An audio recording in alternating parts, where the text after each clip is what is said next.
A continuación, os vamos a hablar sobre la historia de la banca y algunas cajas de ahorros durante todo el siglo XIX.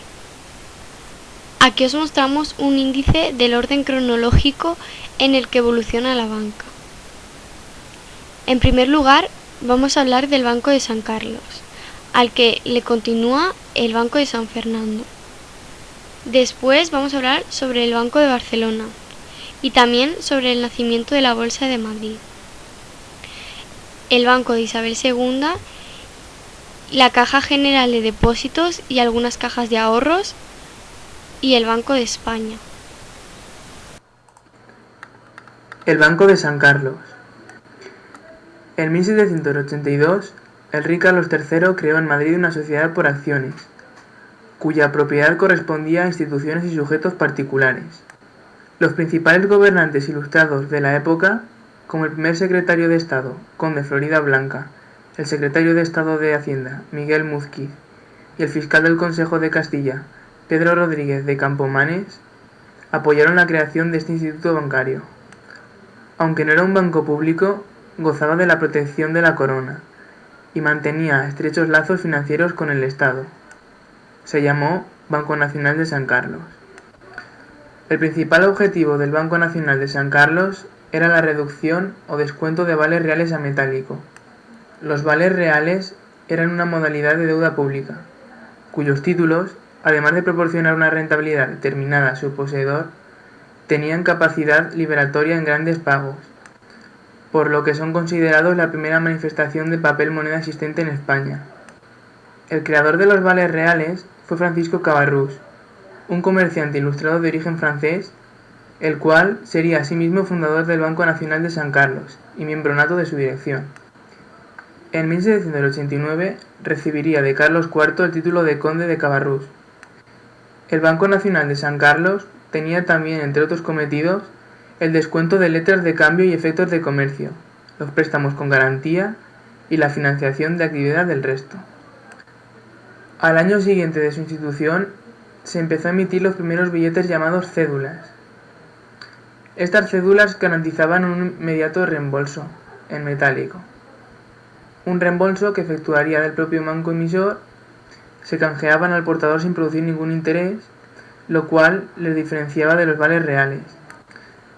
Este carácter de cédula o billete duró hasta la Guerra Civil Española. Sin embargo, los billetes, es decir, las cédulas, no tuvieron ningún éxito, debido a la abundancia de moneda de plata circulante en España a finales del siglo XVIII y comienzos del XIX, y a la propia existencia de los vales reales.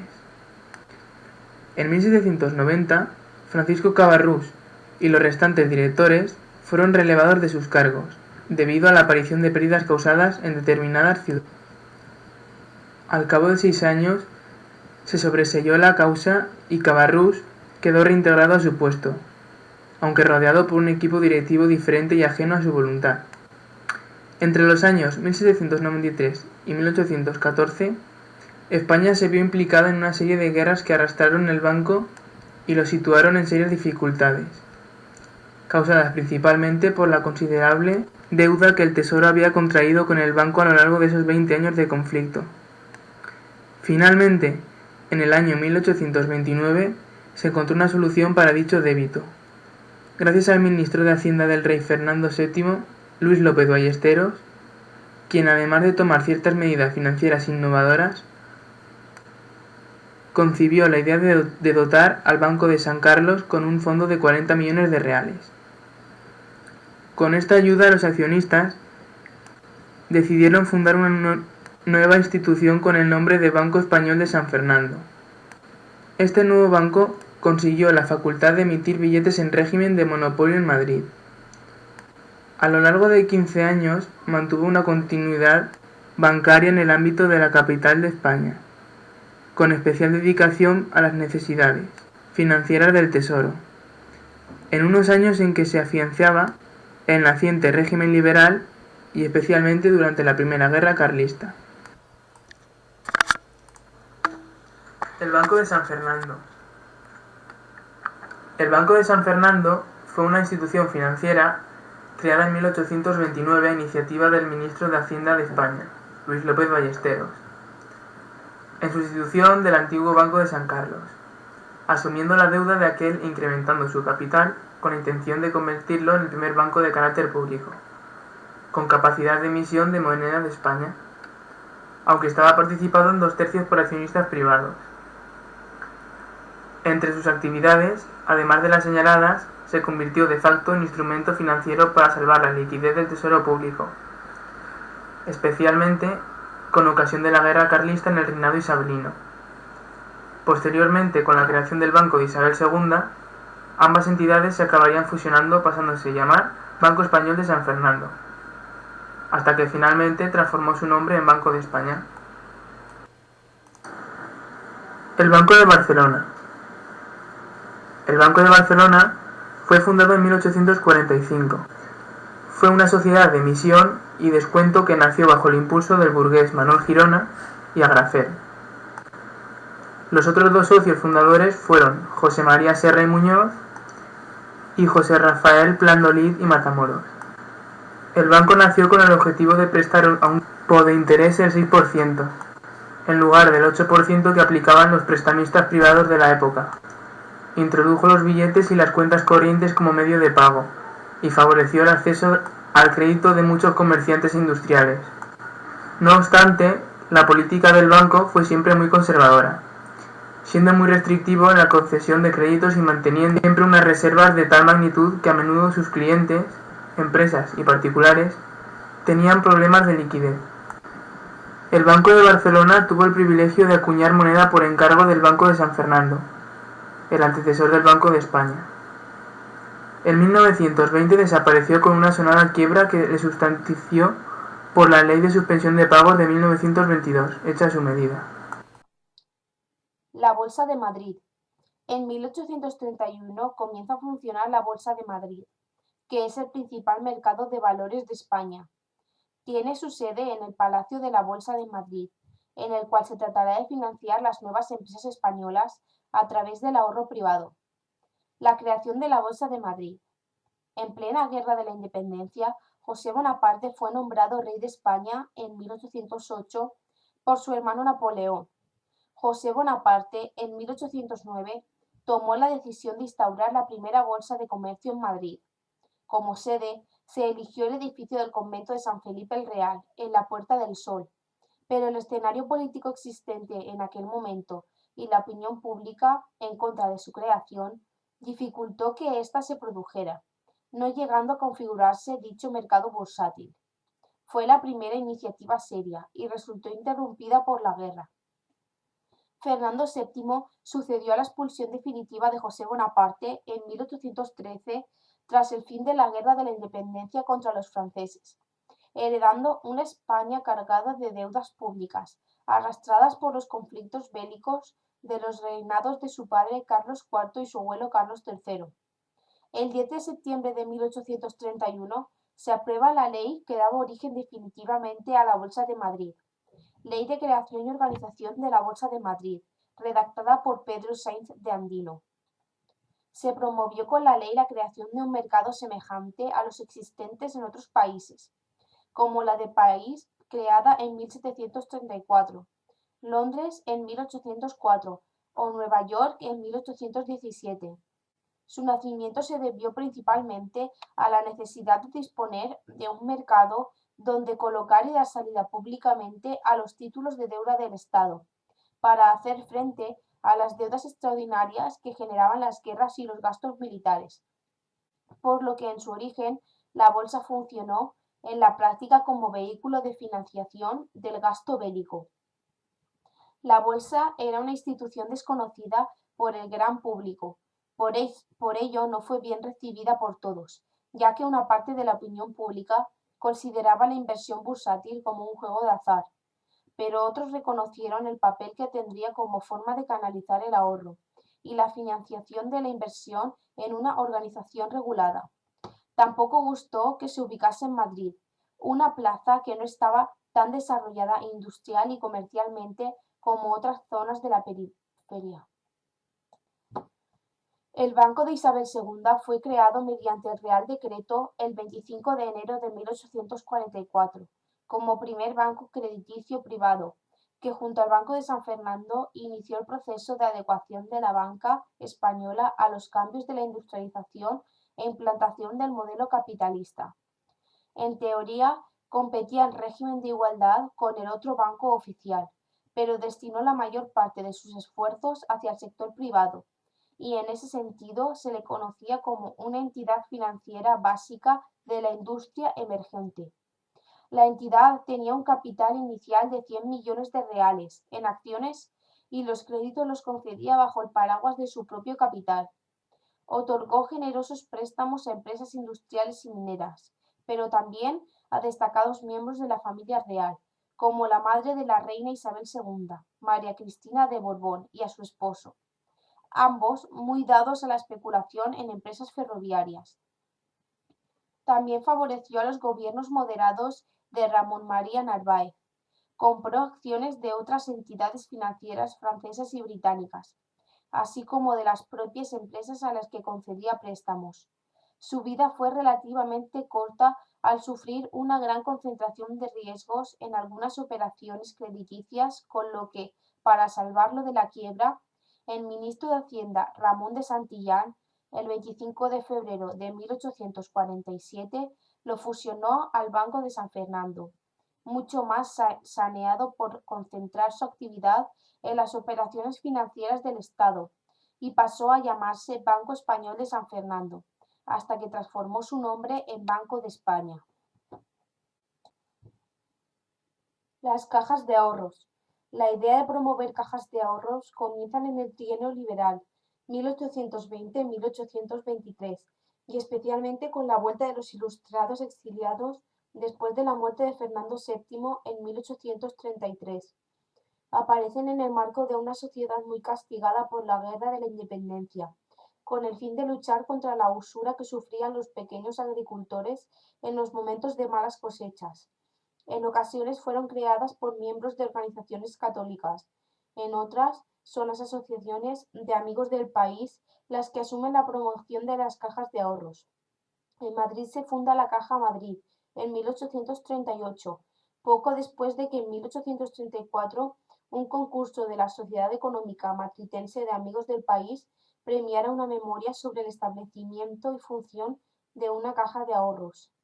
En conclusión, las cajas de ahorros españolas nacen con cierto retraso respecto a otros países. Sus principales objetivos eran conducir el ahorro popular hacia la inversión y realizar una labor social en sus respectivos ámbitos territoriales. Las primeras cajas de ahorros. La caja de ahorros más antigua fue fundada el 24 de febrero de 1834 en Jerez de la Frontera por el conde de Villacreces, según se menciona en la Real Orden de 3 de abril de 1835. Desapareció al poco tiempo y tuvo que volverse a crear por la Real Orden el 19 de noviembre de 1859.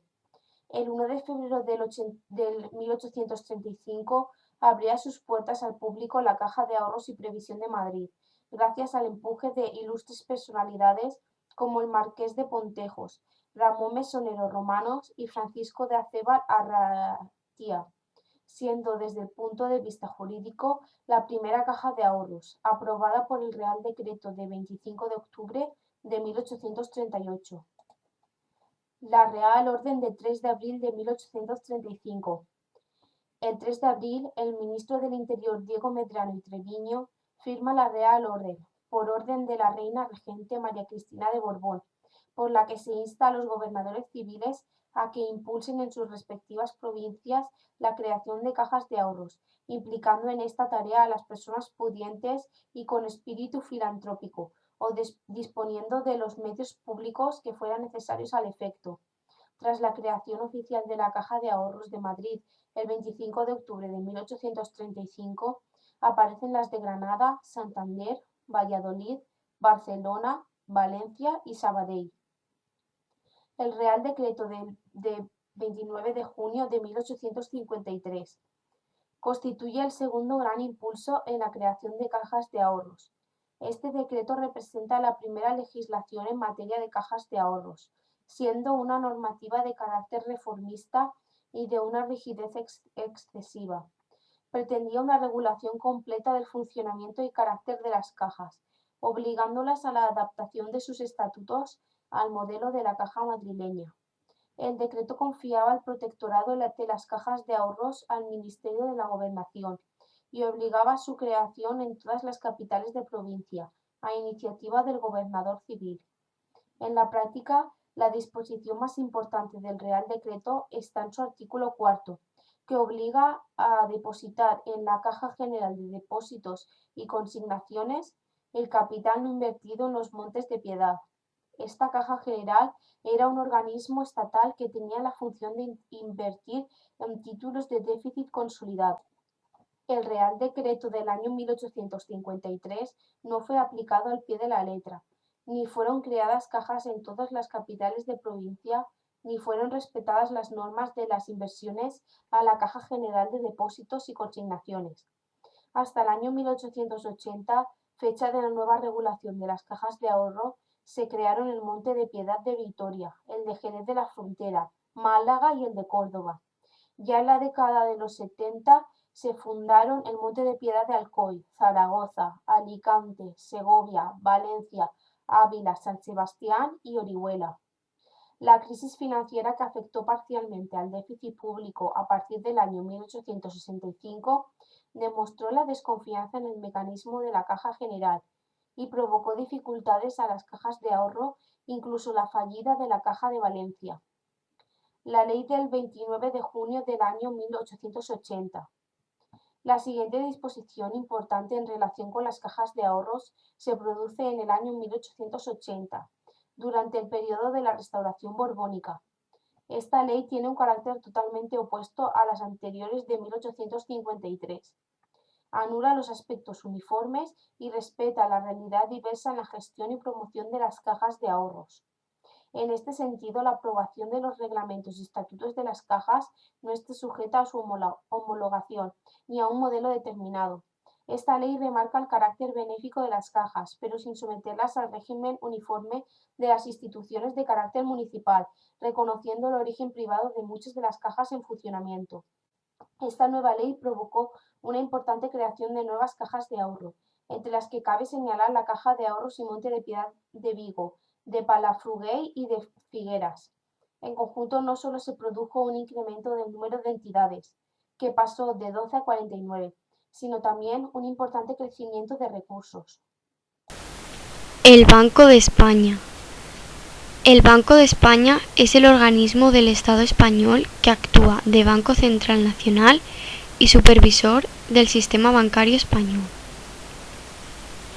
Tras la Revolución de 1854, la legislación bancaria de 1856, de inspiración netamente liberal, permitió que el Banco de San Fernando pasara a llamarse Banco de España, cuyo primer gobernador siguió siendo el de San Fernando, Ramón Santillán.